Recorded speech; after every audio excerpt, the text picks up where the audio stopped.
नमस्कार दोस्तों, स्वागत है आप सभी लोगों का एक बार फिर से। आप हमारे वीडियो में देख सकते हैं ये पौधा देखने में बहुत ही साधारण है, लेकिन इसके गुण असाधारण हैं। आप इसे अगर आपके घरों के आसपास में है, तो इसे साधारण पौधा समझ करके फेंकने की भूल मत करना। इसके जो आज चमत्कारिक गुण बताऊंगा, आयुर्वेदिक प्रयोग बताऊंगा तथा किस प्रकार का इसके कौन से हिस्से का प्रयोग होता है, अगर ये सारी जानकारी आज मैं आपको बताऊंगा। अगर आज की ये वीडियो देख लेंगे तो कल से इस पौधे की पूजा करना शुरू कर देंगे। कहने का मतलब है कि इसके जब चमत्कारिक गुण आप समझेंगे तो बिल्कुल ही आपको भी गर्व हो जाएंगे कि आप भारत भूमि में पैदा हुए हैं और इस प्रकार के पेड़ पौधे आज के हमारे बीच में हैं, जो कि हमें कई प्रकार के चमत्कारिक लाभ प्रदान करते हैं। देखिए, इस पौधे को कई जगह रेड जीरा के नाम से जानते हैं, तो कई जगह इसे चिचेरी कहते हैं, कई जगह इसे चिड़चिड़ा के नाम से जानते हैं, कई जगह इसे ओंगा के नाम से जानते हैं। इसे अलग अलग प्रांतों में, अलग अलग जगहों में इसे अलग अलग नाम से जाना जाता है। तो खासकर ये जो पौधा, इसे लड़ जीरा के नाम से भी लोग जानते हैं। और इसे अपमार्ग क्यों बोला जाता है? क्योंकि ये उल्टा चलता है। इसके जो बीज हैं बिल्कुल ही उल्टे होते हैं। आप अन्य पौधों के बीज देखेंगे, फूल के बीच में देखेंगे तो ऊपर की तरफ होते हैं, लेकिन ये निचले की तरफ होता है।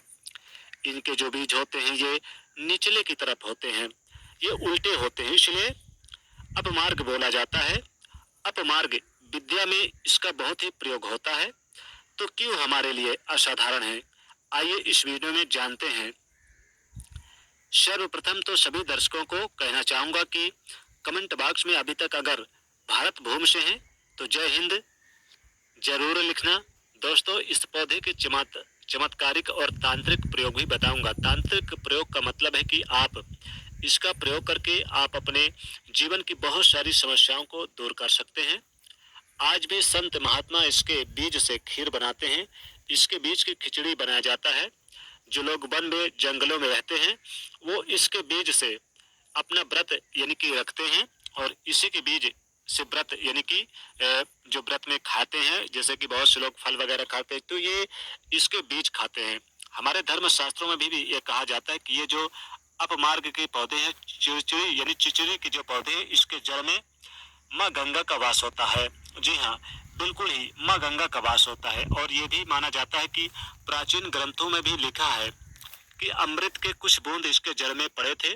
इसलिए आज भी लोग, जो धार्मिक लोग रहते हैं, हमें कमेंट करके जरूर बताना कि आपके यहाँ कौन कौन से इसके दातुन करते हैं।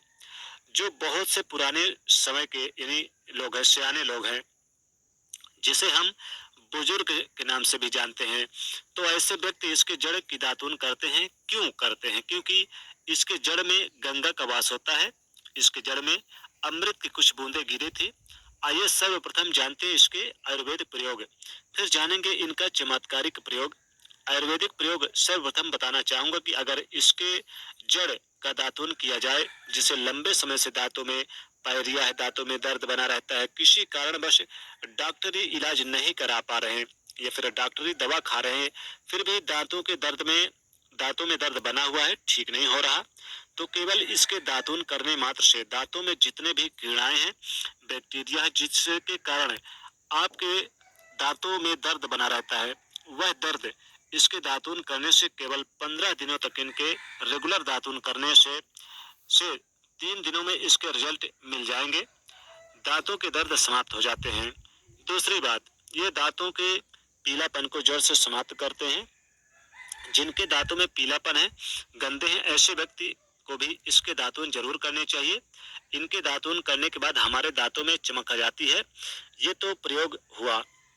अब जानते हैं इसके जबरदस्त चमत्कारिक प्रयोग। इसका चमत्कार हमने खुद देखा हुआ है। तो जिनके प्रसव होने में विलंब हो रही है, यानी कि जो गर्भवती महिलाएं हैं, प्रसव होने में देरी हो रही है, बहुत सारी माताएं बहनें होती हैं जिन्हें प्रसव के समय पीड़ाएं होती हैं, जो लोग चाहते हैं कि स्थिति बेहतर हो, तो चिड़चिड़ा यानी कि चिचड़ी नामक की जो जड़ होती है, इसे आपको सर्वप्रथम 2-4 यानी आपको चावल के दाने ले लेने हैं और इसके जड़ में डालना है और आपको प्रार्थना करना है इस चिड़चिड़ा की जड़ से, हे महाराज आप में, मैं इस कार्य के लिए ले जा रहा हूँ आपको, आपको मैं इस कार्य के लिए ले जा रहा हूँ, जो कार्य सिद्धि हो उन्हीं कार्य के लिए आप बोले वहां पर, इस प्रकार से प्रार्थना करें। लाल कलर में कपड़े में बांधकर जिनके प्रसव होने वाले हैं उन्हें पहना दें, बिल्कुल पीड़ा भी कम होगी और बच्चे भी जल्द यानी ठीक हो जाएंगे। बाद में थोड़ी देर बाद इस जड़ को आप निकाल दें, यानी कि जिन माताओं बहनों को जो प्रसव काल है और उसमें आपने ये जड़ बांधा है चिड़चिड़ा का, यानी चिड़चिड़ी का, चिड़चिड़ा का, तो इसके जड़ को जब प्रसव हो जाए, जब बच्चा पैदा हो जाए, तो फिर इसे तुरंत थोड़ी देर बाद निकाल दें, ज्यादा देर तक मत बंधे रहने देना। आप चाहते हैं कि आपका बिजनेस व्यापार अच्छे से चले, धंधा पानी अच्छे से चले, तो इसकी जड़ को यानी गुरु पुष्य नक्षत्र में लेकर आइए, या फिर शुभ दिन दीपावली, होली, दशहरा, अक्षय तृतीया, एकादशी, पूर्णिमा की तिथि के दिन, कृतिका नक्षत्र में भी इसे जड़ को ला सकते हैं और अपने गले में, अलमारी में धन के स्थान पे, इसे पैसे के स्थान पे रख दें। इसे लाल गुण बहुत होते हैं। जो लोग लक्ष्मी प्राप्ति चाहते हैं, जिनको चाहते हैं कि माँ लक्ष्मी सदैव इनके घर में वास करें, वो लोग क्या करें, वो लोग क्या करें कि इसे किसी भी दिन यानी कि इन्हें जड़ को लेकर आए और जड़ को आप यानी कि लेकर आए, कम से कम 4 अंगुल को 6 अंगुल का जड़ हो और इसे लेकर आए, लाल कपड़े में बांधकर माता लक्ष्मी के चरणों के पास रख दे, रहने दे, रात भर पूरी रहने दे। अगले दिन सूर्य उदय से पहले हाथ मुंह गोड़ धोकर यानी कि पवित्र होकर फिर इसे आप जड़ को अपने धन के स्थान पर रख दें। धन की कमी कभी नहीं होगी, बहुत ज्यादा जबरदस्त फायदा मिलेगा और लाभ इतना मिलेगा कि आप अपने जीवन में देखेंगे। इसे हमेशा अगर आप अपने पॉकेट में, जेब में और बटुए में रखकर चलते हैं तो कभी भी आपका जेब, बटुआ और पॉकेट धन से खाली नहीं रहेगा, हमेशा धन से भरा रहेगा। इसकी जड़ को यानी चिड़चिड़ा नामक इस पौधे की जड़ को अगर आप अपने घर के मुख्य दरवाजे पर यानी कि लाल धागे से बांधकर लटका देते हैं तो लक्ष्मी जी जल्दी प्रवेश करती हैं घर में और दरिद्रता उस घर में कभी प्रवेश नहीं करती, गरीबी कभी नहीं आती है। तो दोस्तों इसे इसे साधारण पौधा मत समझिए दोस्तों, ये बहुत ही यानी कि चमत्कार और बहुत ही ज्यादा लाभकारी पौधा है। इस जड़ को आप जरूर अपने घर लेकर आएं। इस पौधे को चाहे तो आप अपने घर पर भी लगा सकते हैं, ये बहुत ही शुभ माना जाता है। माँ लक्ष्मी सदैव उस घर में वास करती हैं जिस घर में इसका पौधा होता है। तो दोस्तों वीडियो पसंद आए तो लाइक करिएगा, कमेंट में लिखिएगा जय माँ लक्ष्मी और इससे ज्यादा से ज्यादा शेयर करिएगा और साथ ही साथ चैनल से जुड़ने के लिए सब्सक्राइब जरूर करिएगा। जय माँ लक्ष्मी।